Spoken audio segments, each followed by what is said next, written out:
Hi readers, welcome back to my channel, Books, Ink, and Paper. I'm Lori, and today's May book haul revisit from 2019. If you thought I read or hauled a lot of books in April of 2019, I hauled a lot of books in May of 2019 too. I think this was about the time that I really started overhauling.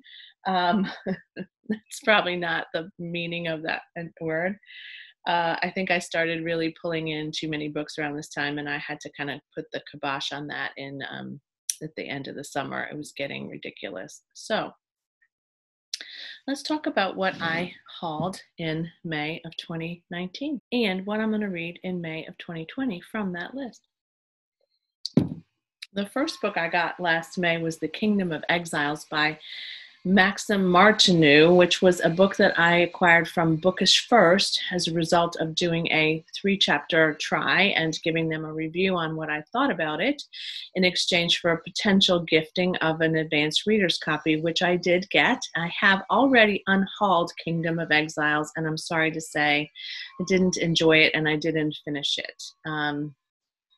I just don't know what it was, but it wasn't hitting me. So I unhauled it to my little free library, and I do actually need to go to Bookish First and resolve that and let them know what happened so that I can get back on the list of being considered for other ARCs, although I need no more ARCs until I finish the ones I have. So let's just be clear about that.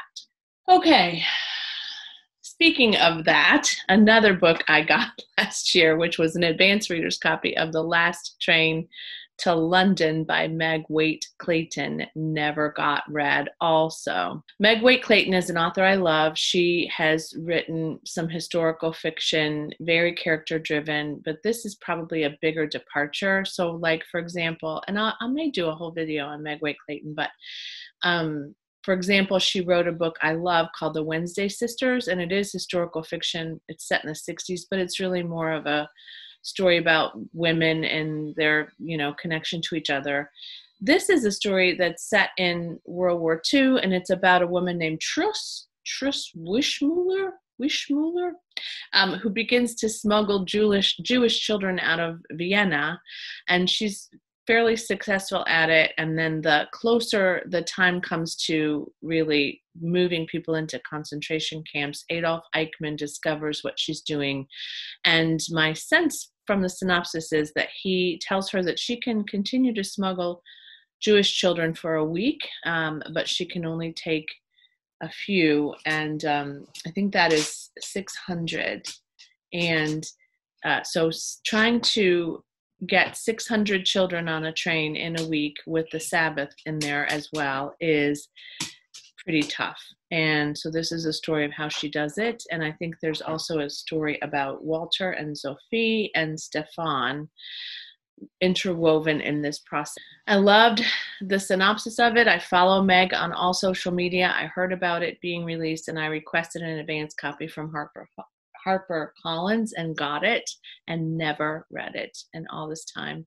And it came out in September of last year, I think. Yeah, it came out on September 10th. So now's the time for me to read it and review it. So that, I'm telling you right now, is being read in May. There's no question I'm going to get this. Look, I even marked it off. I started it. I marked it off.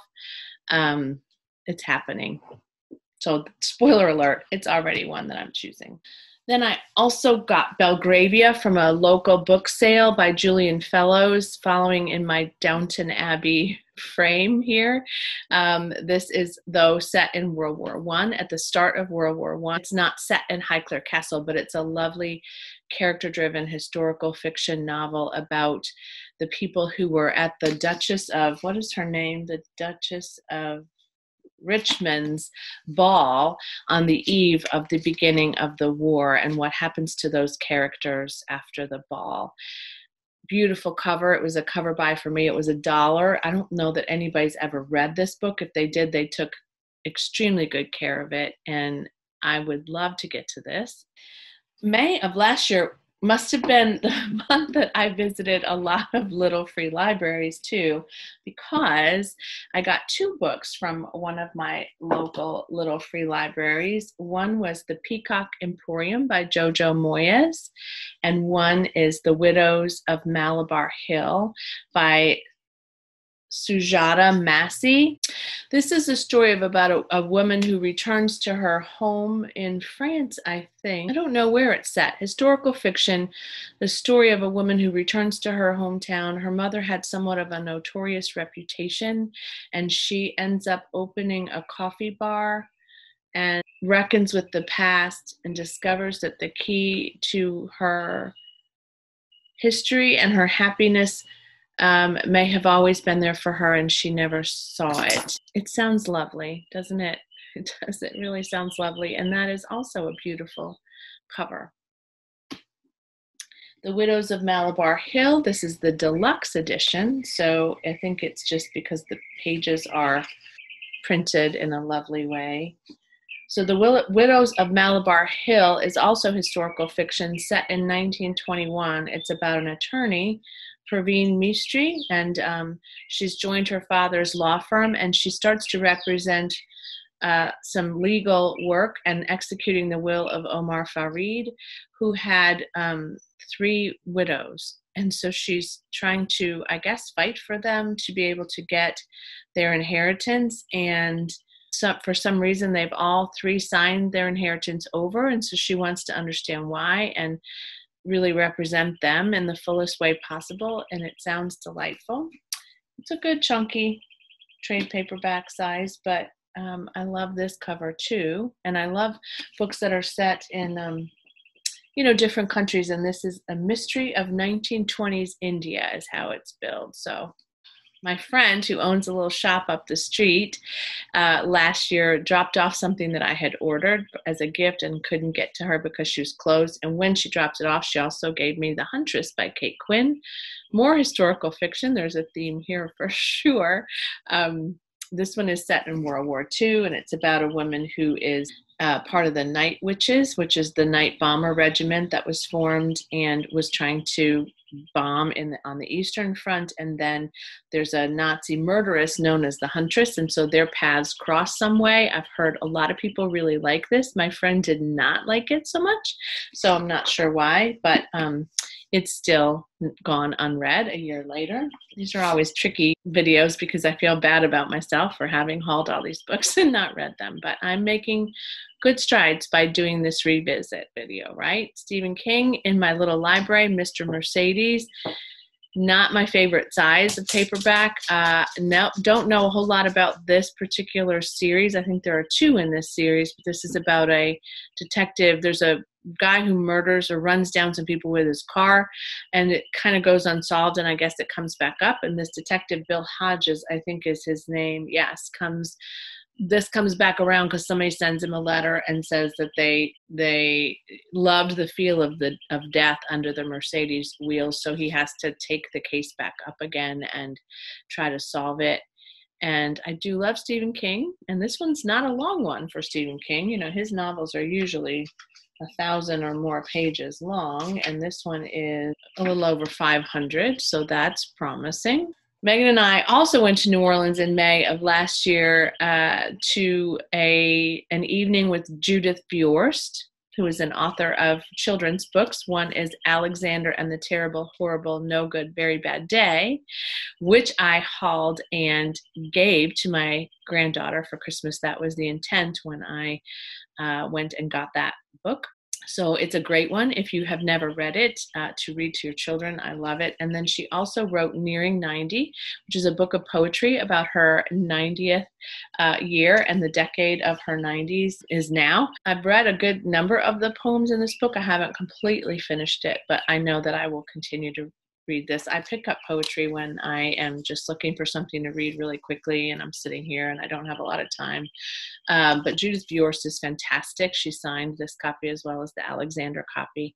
And it was a lovely evening seeing her. So I know I won't be picking that up in full this month, but I will keep looking at that. And she has one for every decade. So if you love poetry and you love Judith Buist, she's hilarious. And the poems are poignant and mostly very funny.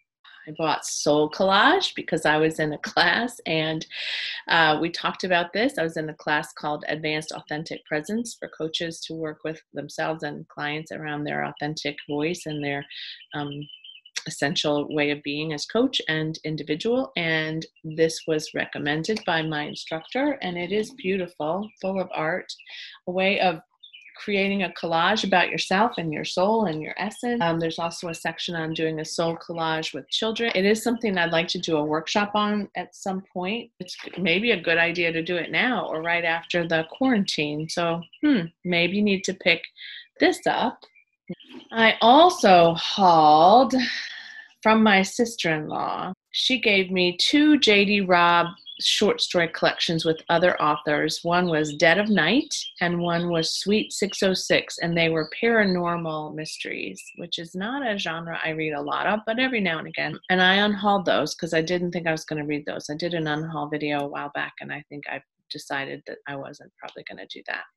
She also gave me Collector by Nora Roberts, which I do want to read, so I did keep that. And this one is the story of a woman who's house sitting, and she sees a murder-suicide outside of the apartment that she's house sitting. And the brother of the man who murdered his wife and allegedly committed suicide after comes to her and says he doesn't think that that's what happened. And so I guess together they try to figure out what happened to this couple and if there was foul play. And so that sounds good. I am reading a lot of murder mysteries lately, and in that vein, she gave me Sophie Hannah, Kind of Cruel. Sophie Hannah is an author. I haven't read any of her books that she's written on her own, so to speak, but I have heard her read After the Funeral by Agatha Christie, and I do know that she's writing under that name. She's been given permission from the estate to write mysteries under the name of Agatha Christie recently, and I haven't read any of those either, but I think I own one of those on Kindle maybe. But this is the story of Amber Hewardine, who has insomnia. She visits a hypnotherapist. While she's under hypnosis, the therapist hears her say the words kind, cruel, kind of cruel, and there's apparently something about that because right after that she's arrested for the murder of someone. That sounds fantastic too. I know I'm going to read The Last Train to London, no question. And I'm probably not going to pick another one from this list right now because I do have a good number of books on Quarantine-a-thon's TBR, and so I want to make sure to give lots of space for them. So if I have more time, I think I will pick up either the Peacock Emporium or one of the mysteries. If I have more time, I would love to get another one knocked out, but I think it might be this one. It's shortest of those, and I just love Jojo Moyes' historical fiction. I recently read The Last Letter from Your Lover, and I enjoyed it so much. It was a dual timeline, and it was really good. So I would like to pick this up if I can. So if I can fly through the others and maybe listen to this in some way, possibly too, or listen to one of them, I think I could do it. I think I could definitely read 5 to 6 books again next month. It's possible. I'm much better off than I was.